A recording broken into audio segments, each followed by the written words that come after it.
Good afternoon, good morning, good evening, wherever you are joining us from. My name is Heather Deer, and I am the Director of Parent and Family Programs here at William and Mary. Thank you for joining us in this next session of our Tribe Transitions webinar series. Today, we will be talking all things academic advising and upcoming course registration processes. I know that now that we have moved past room selection and where your student is going to live, next on the top of mind is what is their schedule going to be like and how are they going to figure that out? So we have a real expert with us here today to talk about that process and give an overview of what support resources will exist to guide your student along the way. So with that, I want to give Megan as much time as possible. So Megan, over to you. I will stop sharing and you are welcome to take it away. Great. Thank you so much, Heather. Thank you all, like Heather said, for joining me today. I'm hoping I can give you a brief overview of some things and answer some questions for you as well. So first things first, my name, as Heather said, is Megan Sanbury. I'm the director for the Office of Undergraduate Academic Affairs, which is a very long way to kind of think about a hub for advising. So I say that my office is what I'd like to consider sort of a central nervous system for academic advising, and that's for students. So we help facilitate our faculty advising model. So we have faculty advisors that will be paired with your students before they declare their major, when they declare their major, all the way up through graduation. So we help facilitate that model. And then we also have professional advisors in my office that help support students really at any points in their time here as well, help connect them to all kinds of resources and help them work through things. So we're here over at Ewell Hall on campus, right off the Sunken Garden. So hopefully your student gets a chance to stop by and see us at some point, ask some questions, see what's happening with us. So today, like I mentioned and Heather mentioned, I'd like to walk you through a few things that your students are currently doing, what that's helping them with, give you a really brief overview on the COLL curriculum so you can have an understanding of what they might be talking about with you, summer registration. Let's talk about how you can help, and then obviously answer any questions that you all have as well. So your students should be working through college studies. That is an online module, essentially a short course that students participate in during this time, getting ready before they start on campus here at orientation. So that course has two parts to it. Part one is what prepares them for registration, planning, introduces them to the liberal arts, the college curriculum, helps them think through their requirements, anything that they might need to use as part of their planning. So that's going to help them get ready for registration, which I'll talk about in just a few minutes. And then part two is what introduces them into the world of information literacy. So your students are the experts on how they learned and utilize information before they came to William & Mary. This piece will help them make that transition to William & Mary scholarly work. What does it mean to use information in college? What does that look like? So that piece is going to help them walk through that and get some of their bearings a little bit in that part before, again, orientation. So part of this process, we talk about advising support and ways your students are supported in planning and advising their academics. The initial support that they have during college studies is a peer advisor. So peer advisors are typically upperclassmen that are helping them work through and answer questions as they go through the process there. So these are students who've done all of this before and can help them think through their interests and courses that might make sense, registration, and they'll help them think about their plan, give them some feedback, and kind of help them along the way. So they've got that support happening for them now in college studies. So like I mentioned, part of college studies is an overview of our college curriculum. So obviously they're going to be introduced to the liberal arts and what that means for them. And a big piece of that is our college curriculum, which is our general education requirements. So we have a specific requirement path that is part of their whole time here at William & Mary, which is the COLL curriculum. So this graphic kind of shows you how it's really going to weave its way through their entire time here. So it's not something they're necessarily going to come in and finish in the first 2 semesters or even 3 semesters. It's going to be something that's sort of weaved through their time here. So it's important as they go through college studies, helps them understand how that's going to work.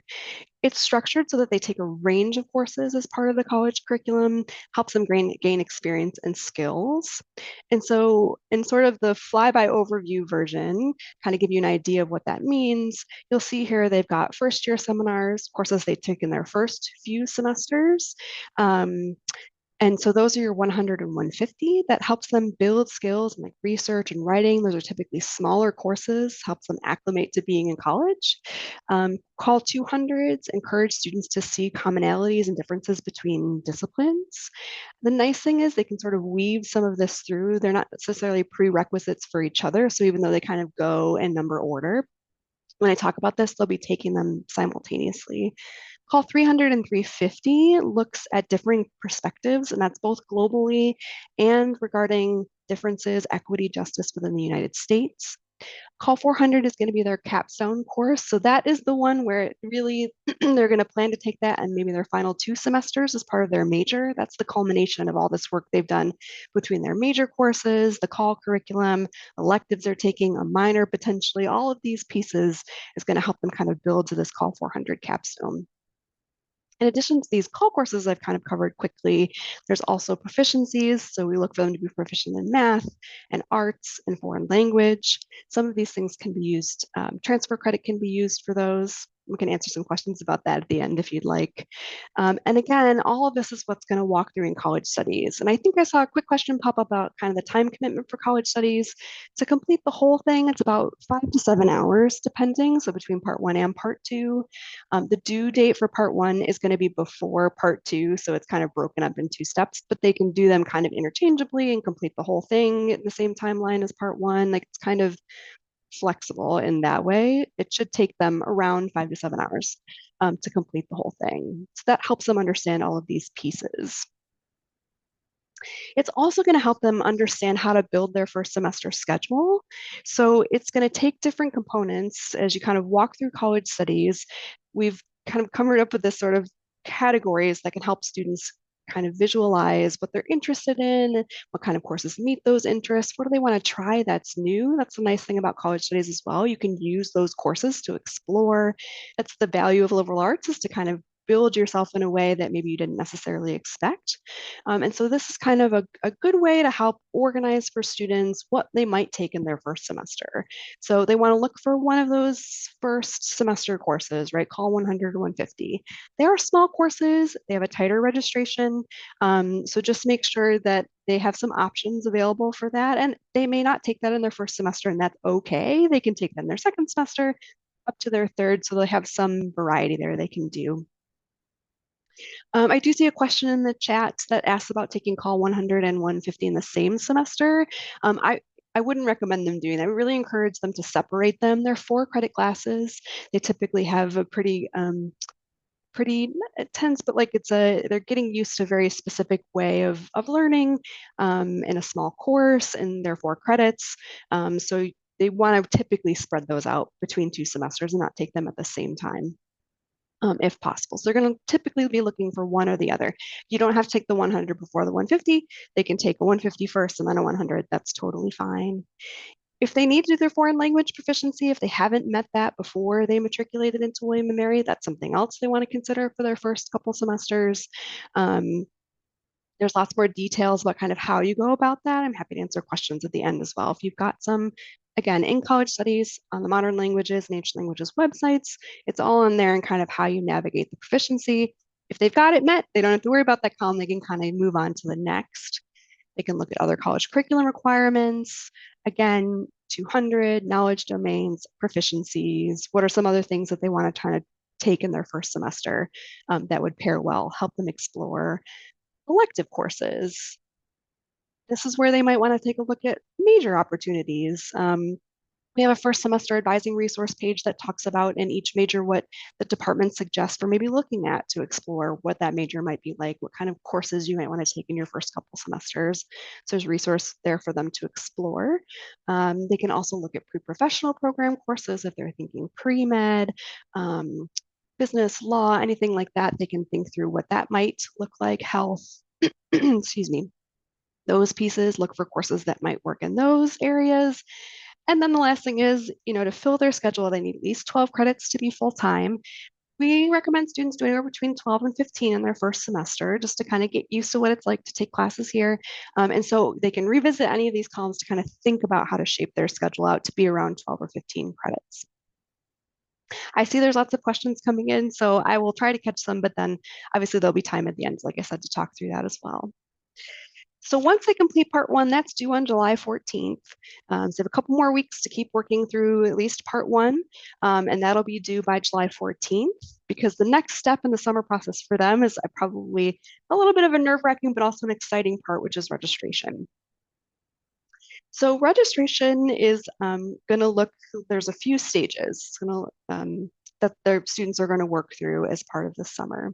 So the first stage is what we call cart building. So we have a system by which students will add courses to a cart and then be registered for them after cart building is complete. We kind of think through that a little bit. So that takes place between July 17th and July 24th. So that's the student's opportunity to get into PATH, which is the program by which students will register here at William and Mary. So they'll get into PATH. They can search for courses. They can do that now. So if students are going to registration.wm.edu, they can see PATH. They can search for courses. They cannot add things to their cart. So if they're looking at courses, they go to add them. There is an ability to put things into what's called an alt cart. Um, that isn't the cart that we use for registration. They have a primary cart that will be active on July 17th. So it's a little bit confusing, but I want to make sure to say it so that if they're adding courses to any kind of cart they have right now, that's not where they're going to register for courses. So they're welcome to get in there and explore. That's obviously encouraged, helps them get used to the system. But if they've added courses to an alt cart, when this opens on the 17th, they will need to add those courses to a primary cart. And the reason the window is long, because it gives them an opportunity to get in there, add some courses to a cart, they'll prioritize those courses, and then they can make changes during that time. They can adjust, they can see prerequisites, they can see restrictions or attributes. They can see all kinds of things about courses, which we'll look at in the next slide.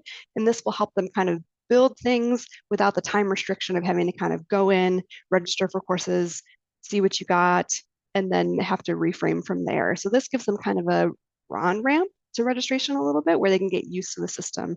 That's what we're really aiming for in the summer. College studies help them get used to the idea of how to build their schedule, understand the curriculum. They get to go into the system, build a cart, have partial registration in the summer, and then multiple opportunities to make changes after that. So after they build their cart on the 24th, the system will then run in place after they have. Thank you, Heather. Appreciate dropping things in the chat. That's great. They will have a system in the background. So they will finish their cart and save it. And then registration basically kind of occurs behind the scenes where students are prioritized. There'll be transfer students first, then first time in college. Freshman students will be run after that. And then students will be run through and registered for courses based on availability after that. So for most new students, when they're building a cart and thinking about prioritizing their classes, they're going to put more credits than they will need in their schedule. They can put anywhere between around, probably I would suggest 20 credits, 24 credits in their cart potentially, and then the system will register them for a certain amount after that. So they're going to want to put more just to kind of account for if the course happens to be full, because they'll be registered based on course availability. So the nice thing is it kind of happens behind the scenes for them, and then they get a schedule by July 30th. So for most new students, when they're thinking about prioritizing, as I said, they want to think about using the auto prioritize feature in PATH, because that will automatically prioritize the courses in their cart based on availability. Gives them the most flexibility, the most options, and the most ability to get registered for courses over the summer.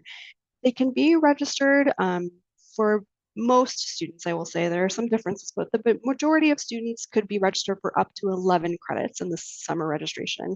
And that means they may get one or two courses, and that's totally fine for this round. This is, again, to get them the experience, get them in there, building a cart. They'll have the opportunity to make changes and get up to 11 credits after they get their schedule back in July. Again, they can practice with adding and dropping courses, adjusting their schedule as needed, and that happens. And then they'll have an opportunity to finish their schedule during orientation. So this helps students get used to things, gives them multiple checkpoints. They'll meet with their advisor, their faculty advisor during orientation, talk things over, and it just kind of helps them build up to that. So it's totally fine if a student ends up with 6 credits, 9 credits, all the way up to 11 credits in this first round of registration. And then that way they can kind of reassess and plan and get more credits in a couple more stages. So lots of opportunities. And just keep in mind, it's kind of an on-ramp to full registration that they'll do in future semesters. So here's just a quick picture of what PATH looks like when you're in there. I just kind of pulled up to show you a few features of how PATH works. So students will search, you can see in this left corner, for courses here, and they can search for a specific kind of topic. They can, a subject, a CRN, an instructor. They probably won't be using a lot of that in this first round. What I'm going to guess most students are going to use is this ability to search by attribute. So if I'm looking for a COLL 100 course, I go in here, I search for a COLL 100 attribute, and then it will bring me up a list of courses that meets that criteria. And when I click on the course, it shows me information like when it meets, where it meets. Again, it shows you those attributes so you know what requirements it's meeting, gives you a description of the course. Materials are in there, the instructor, and then you can see eventually they will have this add to cart, add to primary cart, and that's how they'll add the course choices. You can also limit things by day of time. You can do material costs. There's all kinds of ways in which that students can utilize this so that they can search for courses more specifically. It also will tell students if they need a prerequisite course, something before they take that course, if there's a time conflict with something else. Like, it gives them lots and lots of information. So again, the benefit of this is that they get to go in there, play with it. They've got a week to kind of build things out and check things out and kind of get used to what they're looking at so that they can build themselves a good schedule. So there's lots and lots of powerful information here. It's going to take them some time probably to get used to it. But again, peer advisors have all done this in the last semester, so they'll be available to kind of give them some guidance as well. So I talked about during orientation, they will have their pre-major advisor, and they will be matched with them using the NSI survey, the new student inventory survey that they were sent earlier. We're in the process of working through matching in the next weeks, in the upcoming weeks, and then they will be matched and their faculty advisor will reach out to them the Friday of orientation to set up a meeting for Monday. And the importance of that is that you will meet with that faculty advisor on Monday so that they can finish registration on Tuesday morning. So their advisor will meet with them, give them feedback on what they may have registered already, and then talk through anything else that students have questions about related to the department or academics or anything that they have questions about in academic planning. And then they can sort of build a plan with that academic advisor, and then they will have a timed registration event on Tuesday morning. So to allow for new students to have one more time to register, and they can register up to 16 credits at that point, they'll have a timed event in the morning. It's listed on the website that Heather dropped in the chat there. And so that one they might have set their alarm for. That one is going to be a little bit more specific, but they will have good news. Like I said, they will have practiced. They will know. Add drop happens through PATH as well. So they will add and drop classes. They won't necessarily build a cart and then it will be processed. That will happen during add drop instantaneously. So they will add and drop classes in real time during any add drop period. So the only time they sort of build and submit their cart fully to be processed without knowing exactly what they're registered for will be in that first round. And then add drop at the end of July will happen. Well, they will know immediately whether they can add and drop classes. And again, in the second round, to kind of finish their registration out, they'll be able to add drop classes and know immediately how that worked for them during this period as well. In the afternoon, add drop opens for all students on Tuesday afternoons. Continuing students, new students. So new students have 3 points at which they can kind of get in and do things into the system before continuing students are back in. So it's shut off for continuing students while the new students are working through it. And then they will have the opportunity to have a few checkpoints, like I said, to work on their schedule and get things registered over the summer. So how can you help? I know this is a time where you have a lot of stuff. I see a lot of good questions in there in the chat. And so I know you have a lot of good stuff going on with the Tribe Guide checklist, lots of things to do. Like Heather said, just got done with housing. And so if you can just help keep your student engaged, talk with them about what they're interested in, what they're interested in pursuing, how everything's going, if they've got questions about kind of, what they might want to plan to do and study while they're here, helping them stay engaged in college studies, using their resources is always super helpful from you all. The experiences you have that are helpful to kind of give students that perspective on, how things work is always a good thing. I always like to include too just general campus resources. It's never too early to get engaged in those once they're on campus. So, our office is always happy to help students. So writing and communications center, tutoring, student accessibility services, career development, lots and lots of things. So it's always helpful when you all as supporters can help keep students engaged and working with those offices if they've got any questions, no matter how small. So really, this is the first step in you helping students is coming here and asking all the good questions. So I am happy to answer them. I don't know, Heather, do you want me to go through them or do you want to toss them to me? Happy to do it either way. That's something I want to start with before we dive into questions. And thank you, Yeah, Megan. I yep. always love your very informative presentations, and I It's a think lot of information. it's a lot of information. So one thing I wanted to do, actually, if you don't mind, is Yeah. if you don't mind me taking over screen sharing, I'm going to Oh, show sure. families where they can see a lot of this information Beautiful. embedded in the tribe guide. So if they're looking for this information after the fact, they can find it. So let's see if Yes, I can excellent. find the correct screen to share. Okay, are we seeing the tribe guide, Awesome. Megan? Yes. Yep. Wonderful. Okay, so the tribe guide we are all probably familiar with. So this is where students should be really referencing what's on their to-do list, and families, you have your own to-do list as well. I know we're really quick to dive into the checklist itself. So that's where the actual dates and deadlines for your student will exist. But I want to back us up one page to the tribe guide. And over here on the left-hand side, under the menu of options, you will see advising and registration as one of those primary menu items. So once you click in, it's going to give a really good overview of many of the things that Megan has just covered. So if you're looking to reference this information after the fact, this is a really good place to start. So under the plan and prepare page is going to be information about submitting transcripts and any AP and IB scores. I know that's something that I saw in the Q&A. Information about college studies, which we had a few questions about, and what are the due dates for college studies, what is college studies, and how do students access it?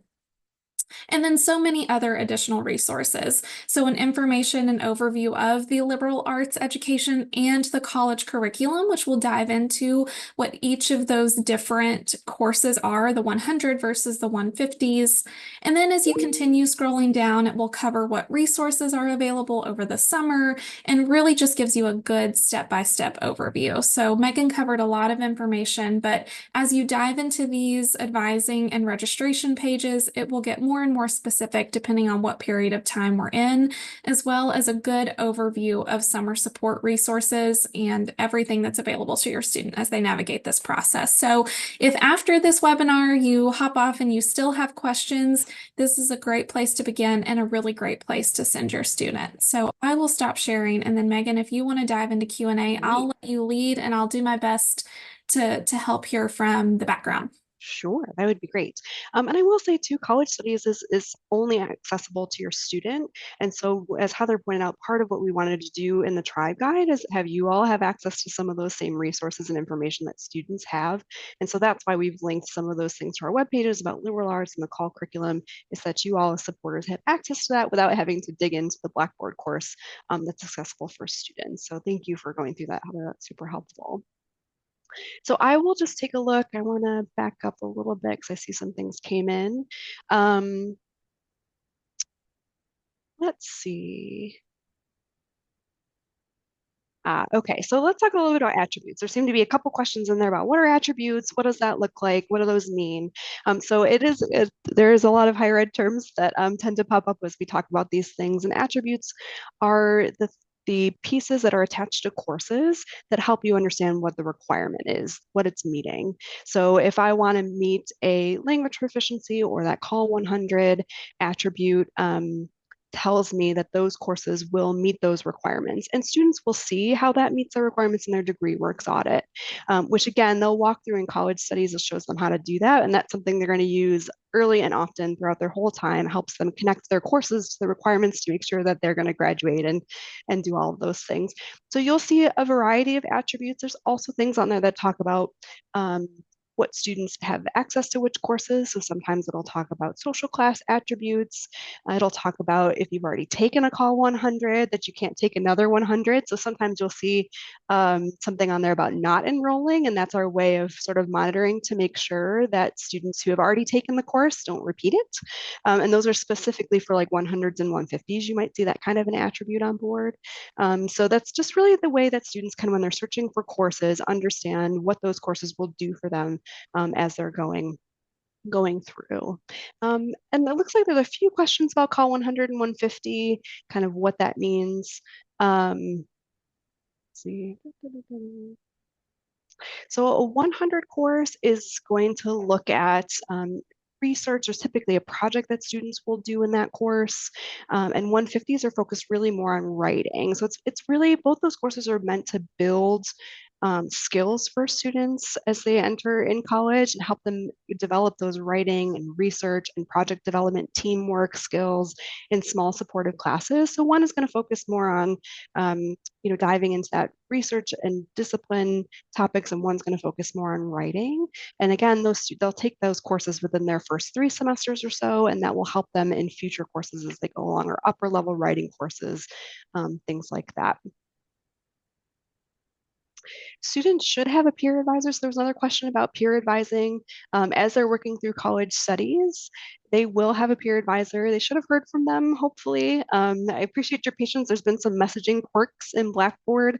And so they may have heard from a couple peer advisors, but they will have one that is assigned to them, and it should have heard from them. If they haven't for some reason, or they haven't had a chance to connect with them yet, it's waiting for them there in their email, in their inbox. And if they need some extra support, they can always reach out to us at academicaffairs@wm.edu to ask some questions and get them extra connected. I know that students are doing all kinds of things in the summer. We've heard from a few families already that students are at camp working away without internet connection, or on mission trips, or traveling. You've got a family vacation planned. And so really, we have this time to do college studies so that you can access it as you can. So if a student is kind of gone right now at the beginning, just make sure at some point they get internet access, they get in there, review college studies, and then plan to have access between July 17th to 24th at some point to help build that cart.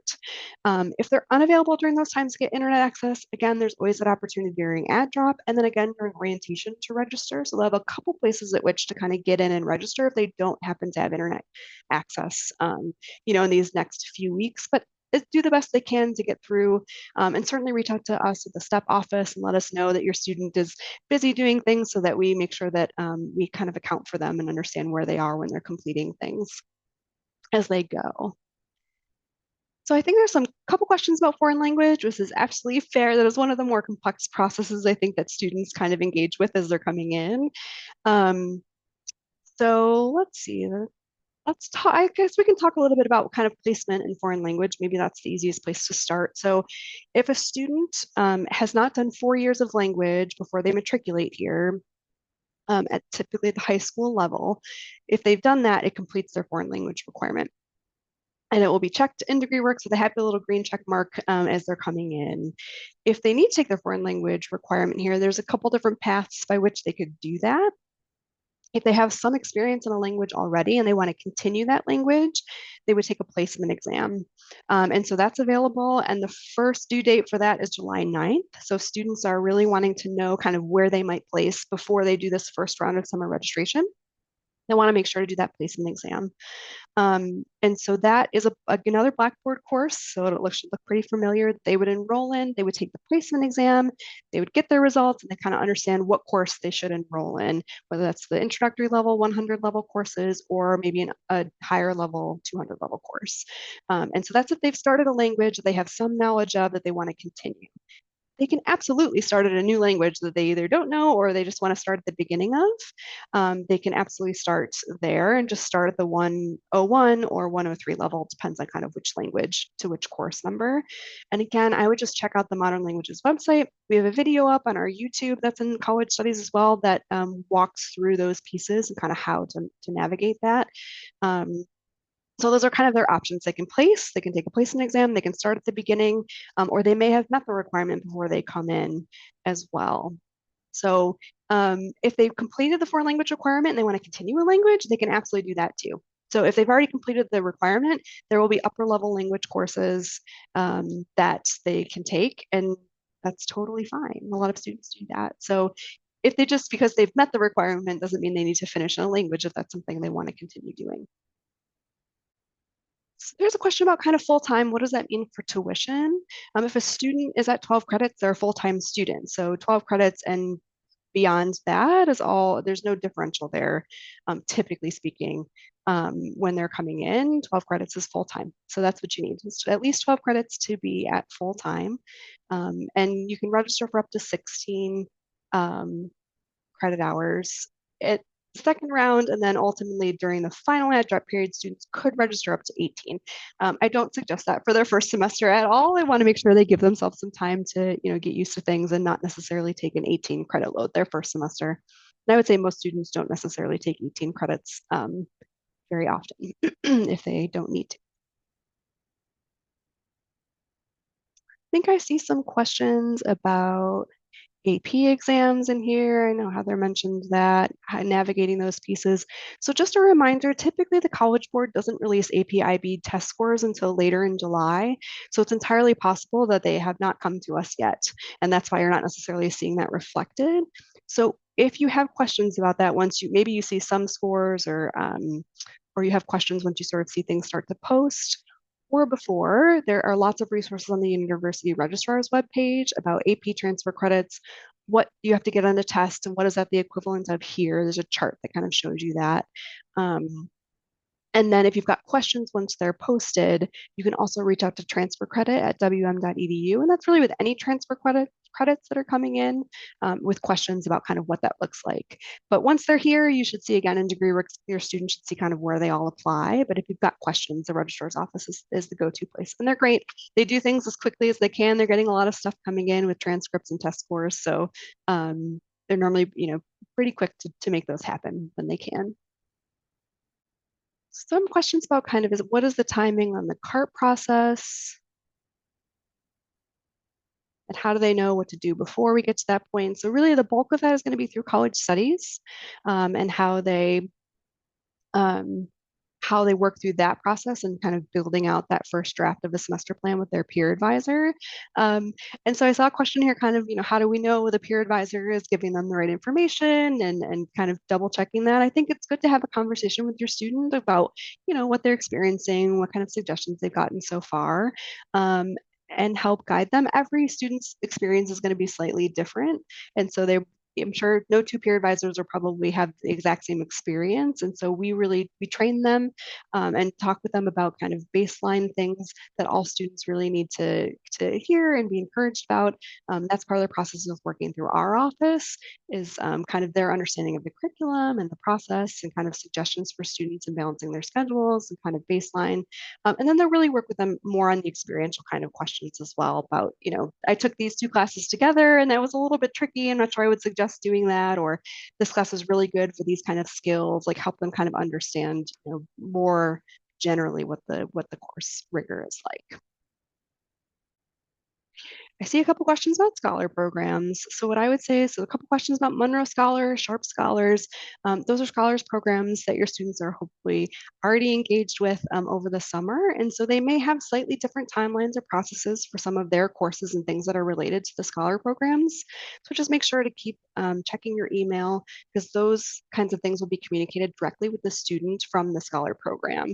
So it may look slightly different for those students, and that just to make sure they're paying attention to the information they're getting directly from the scholar program to make sure they understand dates and timelines and qualifications for that, and that'll be super helpful.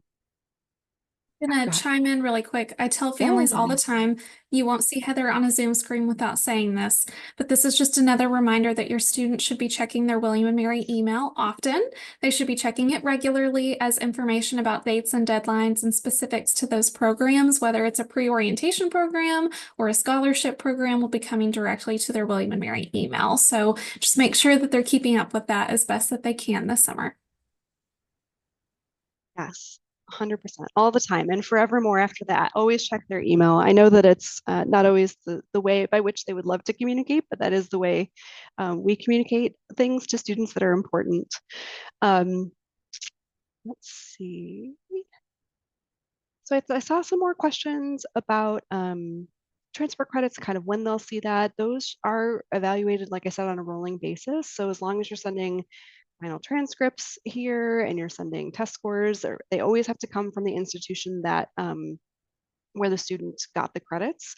So it's not something that you all or the student can send. That's got to come directly. And then those are evaluated, as soon as we can when they come in, and you'll see those populated for the students in degree works as they do.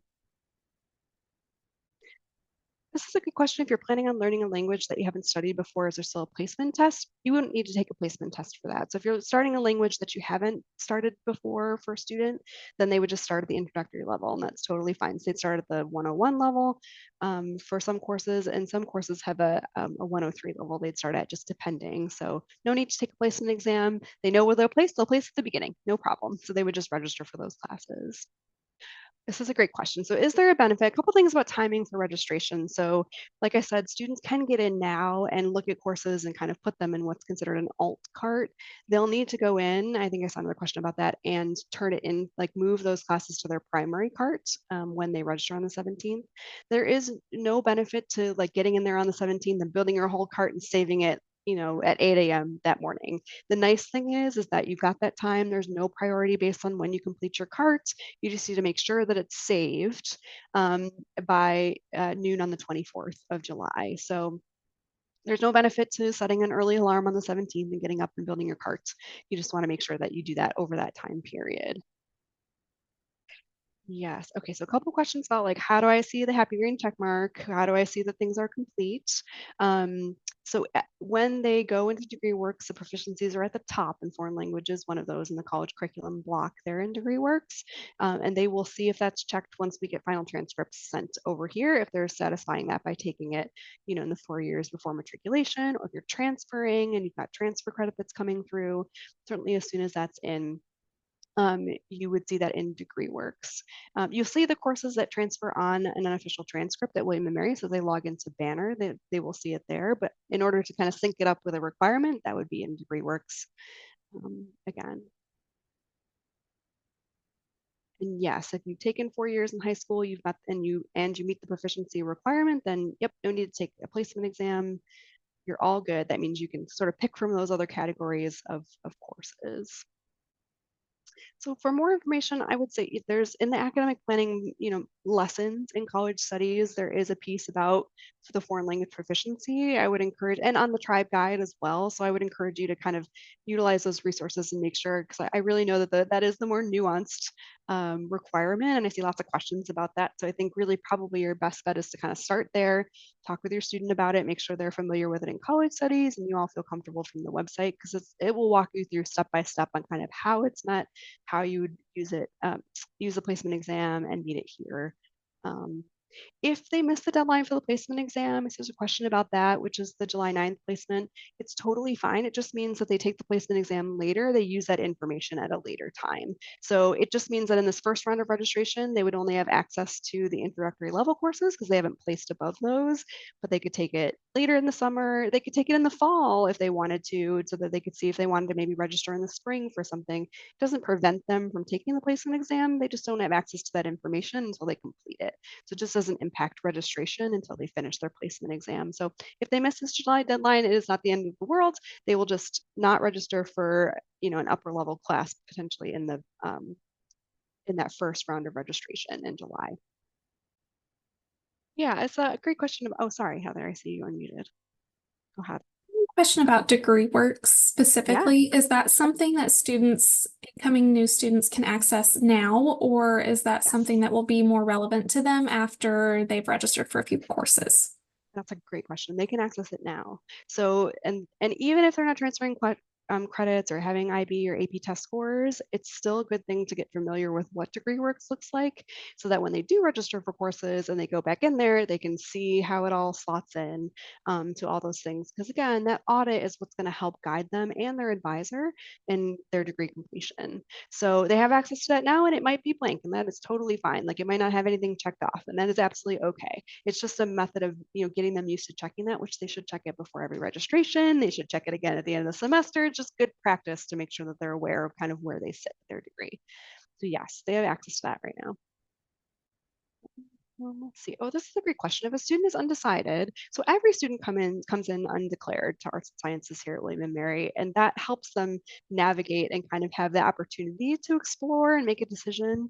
That's kind of one of those really nice things about liberal arts, and being able to combine that with other things like business and education and things like that. So if they're undecided, that's absolutely fine.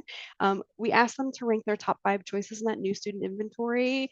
Sometimes you can tell by what they've picked they're pretty undecided, because it's kind of a variation of departments. And so if they've picked something that they've said is their first choice, we typically try to match most students within their first and second choice that way. If they haven't indicated anything at all, then they'll just be assigned a faculty advisor, and that faculty advisor can still help them navigate stepping into the academic world here at William and Mary. They can talk about their department and what they do, help connect them to other resources. So all of our faculty advisors who do pre-major advising, have again sort of that baseline general help for students that they can help them navigate.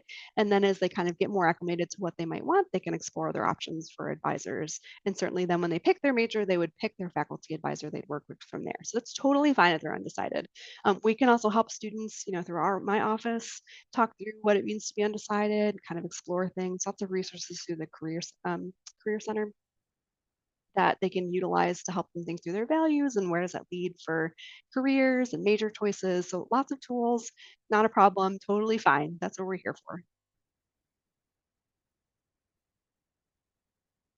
For my transfer students. Okay, so there are probably some transfer families here who are thinking, okay, I have my students coming in with an associate's degree, or a couple semesters already under their belt with community college. So their college curriculum requirements are going to look slightly different. So there is a page for that I will try to bring up to Heather so we can drop in the chat that specifically talks about kind of what items are waived for transfer students depending on what they come in with, what can be met by transfer credits, and what does that look like? So every student has to take a call 150, but some transfer students may not need to take a call 100. So there is a page that's specifically dedicated to that helps walk transfer students through what that looks like for each of their scenarios, whether that's I have a full associate's degree, I have 1 semester, I have 2, I have a bulk of credits coming in as far as transfer credits go.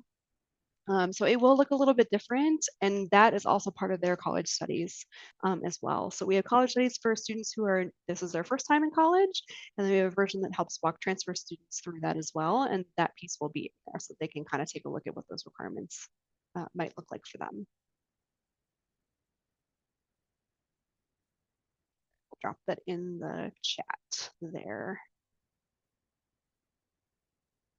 All right, Heather, are you seeing any other common questions that have come through that I haven't hit so far, or anything else that I I want to am make seeing sure some I, questions about our pre-professional yeah. students who are interested in like a pre-med or something track. Is that any different, and what does that process look like? Yes, great. Thank you. I knew that there was probably some in there I was missing, so I appreciate that. Yes, so we have faculty members who are pre-professional advisors who specialize in the areas of pre-med, pre-health, law, engineering, business, things like that. If you're interested in anything in that area, again, that was something that was indicated in your new student inventory that really helps us kind of navigate that and get some resources to you all ahead of time. You can also connect with those faculty advisors to think through. You can also utilize the resources on the website for each of those programs that can often give you an outline of sort of the courses that you would take that aren't necessarily a full major, but help you sort of guide you on what courses you'll need to take on those particular tracks. So I would say take a look at those resources first, kind of get acclimated to what that means. And then, get here first, get into your first semester, and then start reaching out to some of those faculty advisors in the pre-professional programs to help think through and meet with them about kind of your sequence and what you might want to explore. Certainly talk about that with your pre-major advisor. Your student can do that as well when they get here. As much information as they can give their pre-major advisor, the better. So even if it's something they're not totally decided on, it's super helpful just to talk about it in kind of these first few meetings. They will have 3 required meetings with their faculty advisor in their first year. And so they have lots of opportunities to bring up, I want to study abroad. I think I might want to go law. I think I might want to go pre-med. And that just helps your advisor work with them and helps them think of available resources and any of those things that might help guide them. So it doesn't have to be a done deal. Like they don't have to be committed to any of those things immediately. It just helps advisors, think about that framework. And then they can certainly register for those classes in their first semester. So if you're thinking about pre-med, you want to get into that biology class in the first semester, certainly you can do that. And that is totally fine. So typically, often during orientation, we have a session for pre-professional advising as well. It tends to be a little bit early in the morning, but certainly if that's a resource as well as part of orientation. We also will host all kinds of sessions for academics, certainly for the parent and family orientation as well. So like you will have the opportunity to hear this stuff more than once, and so will your student. So I promise you don't have to remember it all today. Okay, I think we've hit the major themes. And I know as I say that, families will be like, but you didn't answer my question. We do have a lot of open questions still, but I can see that they're very specific questions. And so my recommendation is, we love to offer these sessions for parents and families so that they have a general awareness of what the process is, who your student can go to for support, and what the timeline looks like for the rest of the summer. My biggest recommendation is that if you have a specific question about your students' credits, classes they're going to take, in our list right now and it's still open, now is a great opportunity for your student to ask that question of one of the resources we mentioned today. So encourage your student to take the lead in asking these questions. Encourage your student to be the one to start to do the research. These are great questions that you all have submitted. You are always welcome to send an email to families@wm.edu to ask us, and we're happy to point you and your student in the right direction. Like I mentioned, most of this information is available on the Tribe Guide checklist. If you're finding that there's a lot of information coming at you at once, we understand there is a lot of information to take in over the summer. Referencing your Tribe Guide checklist will be your best basic understanding of what is expected of my student now, what is expected of my student in the future, and what have we maybe missed that we need to go back and reread. So whether it's about student accessibility services, pre-orientation programs, whatever the case may be, the Tribe Guide checklist really is that one-stop shop of information. So before we hop off, Megan, any last pieces of advice for families as their students start to dive into this information? Absolutely. I think just keep working through things together. Have a good open dialogue about what things are happening for them, any questions they might have, any encouragement you can give them to kind of like Heather said, I've said, I know it's a lot of information. They're going to continue to get a lot of information. And so just kind of that giving yourselves grace, giving them grace, kind of working through the process as it goes. They don't have to know everything all at the jump. And just to stay engaged with us. That's what we're here for, is to help. We can help you get connected with others across campus. Like we're just happy to be here and kind of help answer questions as we go. So it'll be a process, to make sure to have patience as they go through. It may not always go the way they totally expect, and that's all part of the college experience, I think. And so really just helping them navigate that, and being here is the first step to really doing that, and getting as much information as you can. So really appreciate you all taking the time today and hear all the things that are happening in the academic world. Yeah, thank you, Megan. Thank you. You'll Yeah. probably see Megan again on another webinar during your students' experience. She's a wonderful partner and is always willing to help and assist. So families, just keep an open mind as you go through this process. This is a learning process for everybody involved. They're learning how to register for classes, what the curriculum is, and there are support resources along the way. So keep an open mind. We're here to help. And if you need anything, you can reach out to us at families@wm.edu or by phone. Your phone line is 757-221-2508. I'm here all summer and happy to answer the phone. I also have a rock star on the phone line, Henry Millar, who is a recent William and Mary graduate, and so former orientation aide. So if you give us a call, you'll either get myself or Henry, and we're always happy to process anything. So thanks again, Megan. Thank you, families, for Thank joining you. us today. Hope everyone has a lovely rest of their Friday if you're watching this in real time, and we will see you all on the next one. Bye, Thank everyone. you, Heather. Take care, everyone.